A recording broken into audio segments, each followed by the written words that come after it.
ছাত্র দলের এই অবস্থা।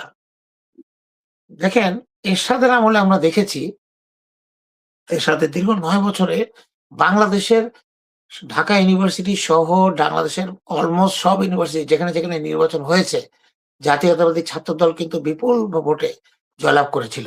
কারণ বাংলাদেশের ছাত্র সমাজ ঐতিহাসিকভাবেই ইনস্টিটিউশন বিরোধী, মানে এস্টাবলিশমেন্ট বিরোধী। এস্টাবলিশমেন্ট মানে সরকার।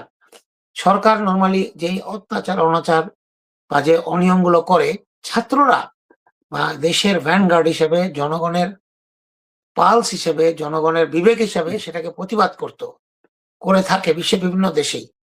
সেই ছাত্রদল কিন্তু তখন দুর্দান্ত প্রতাপ এরশাদের আমলে, এমনকি হাসিনার আমলেও প্রথম দিকে যখন ছাত্রদল কাজ করতে পারত, তখন কিন্তু তারা জয়লাভ করত। জনগণের রায় পেত, ছাত্ররা তাদেরকে ভোট দিত। তারপর তো ভোট উঠিয়ে দিল হাসিনা। আজকে কেন এই অবস্থা? এবং অবস্থাটা কি এমনি হয়েছে?